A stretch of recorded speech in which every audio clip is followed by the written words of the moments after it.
Good morning to all once again. A warm welcome.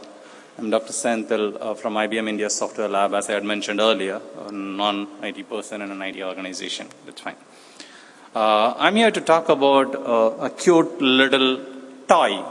That's what we would like to call ourselves that. It does quite a bit of interesting things.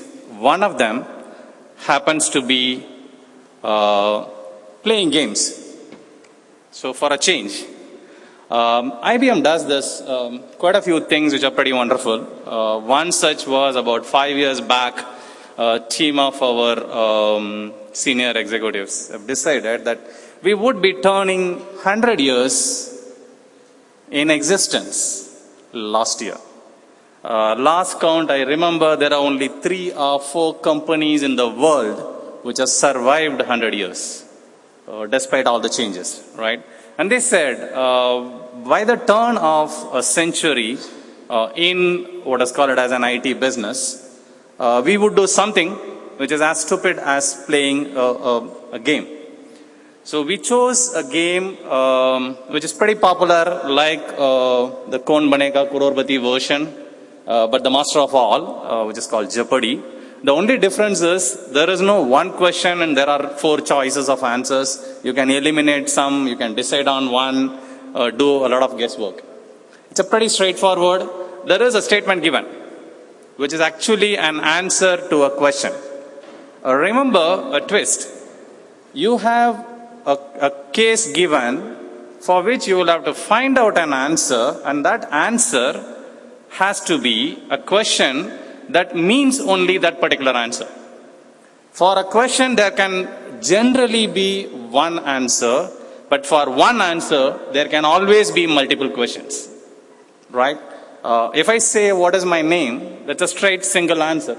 I can only have one, which is, I'm Dr. Senthil. But if you twist it and say, who is Dr. Senthil?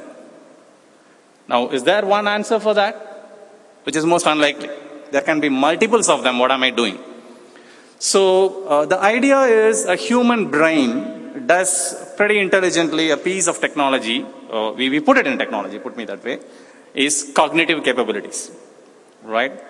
What we said is, it was a grand challenge. And he said, create a machine which can do somewhere similar, because we are nowhere near there, somewhere similar to what it can pass an ultimate test of machine's capability. That is, it should be able to mimic human cognitive abilities. It should be able to understand the pun, the words, the rhymes, the in-betweens. Just to give you an example, a statement is given stating that somewhere in a village in Denmark, right, somebody was born, and for his birthday, one of his friends wanted to give him a present. Now that was a statement. There was nothing else in that. The other side of it is, the question is, where was J.F. Welch born? Now if you twist it the other way around, I need to correlate that he was running a company, which is GE, and he was born elsewhere in Europe, which was not mentioned in that statement. This is something which a human brain generally understands. It does its best, which is correlate between 2 unrelated statements or messages and comes out with an understanding on that. The interesting part is, we do it like this. And this game is a buzzer round game. You are supposed to have what is called as fastest fingers first. The time criteria is 3 to 6 seconds. And we have the tendency, in any game show which you would have seen, even if I know the answer is 50-50, I would go for the buzzer. If there is no penalty, I would actually hold the buzzer, right?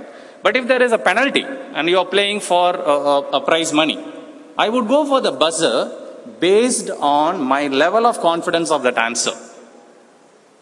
Pretty simple, straightforward.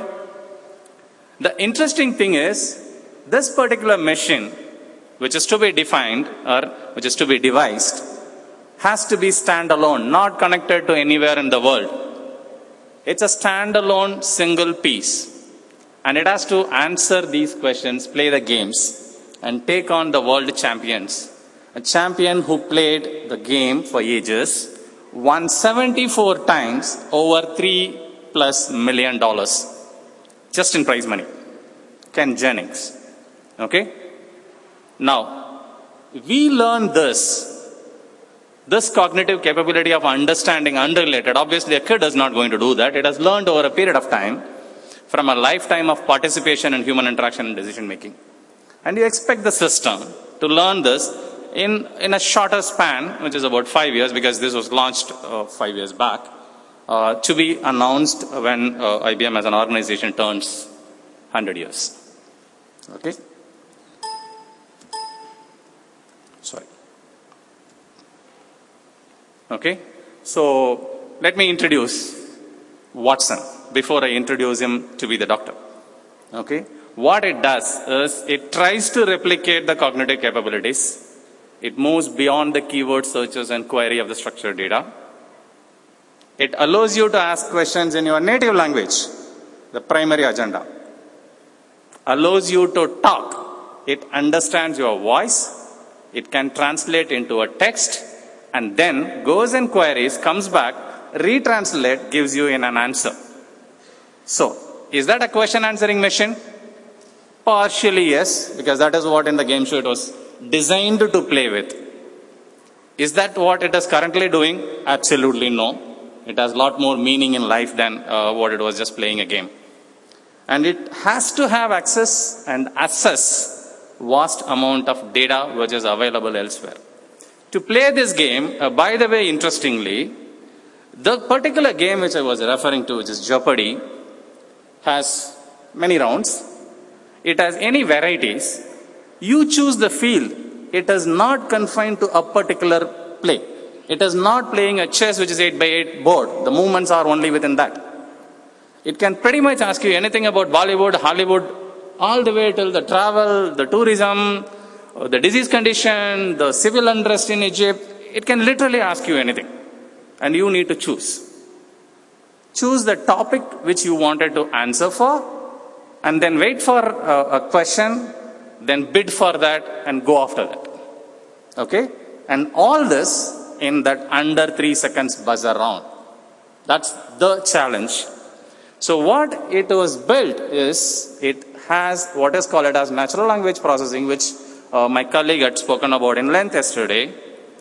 It generates a hypothesis because it is not expected to know everything. It generates a hypothesis based on previous experience. That is, it has to learn, obviously.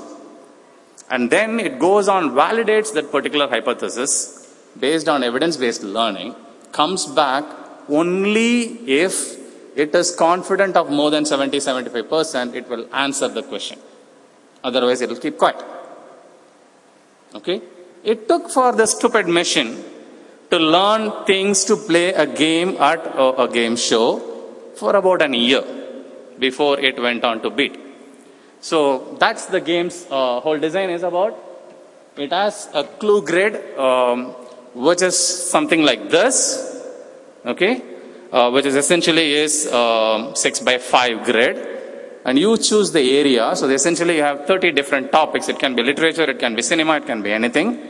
And come back and get the system, plays along with human players, which is basically player 1 and player 3. Then it listens the question, translates, pushes it into the game's controller, creates that confidence level. By the way, the system, when it was announced last year and won the game, it had about 2,880 core in the computer, which is a standalone machine. It had data to the tune of about 15 terabytes. All that has to be crunched in under 3 seconds. And the best timing it ever achieved was 2.6. Okay? Now, that's about the game, why it was playing. So that's the gentleman who is the world champion. So essentially, what it does is, if you look at it, it picks up a particular question, analyzes and understands the topic behind it, goes back and do a primary search, create a set of answers possible, if I draw parallelism in the medical world, it essentially does is trying to do a differential diagnosis. Eliminate the obvious first, keep narrowing it down your choices, then come back and give you an answer. Okay? That includes the scoring for the answers, the evidence retrieval based on the sources, and deep evidence scoring from the current information available. Okay? And it can scale it out to the level. So that's Watson. A cute looking piece of technology machine buried deep under behind the doors and walls. But what is available today is it is being made available on over a cloud service where you will have to pretty much pose a query and it comes back and gives you an answer. Okay? Now, where does it work for? It has gone to do its internship. It spent about a year in Cleveland and Cancer Centers in Stuttering, understanding cancer. And then it moved on to work for one of the largest payer group in the US, which is for WellPoint, where it does is diagnosis-related procedures, which is the DRP coding system, DPC coding system. It comes back and says the doctor hasn't done something which is right, or the doctor has done something which is wrong. As of today, that's been made available. But what is next in line is how does it answer any dumb question or any intelligent question which is coming in from a clinician to answer the question in a way if it is an expert sitting there and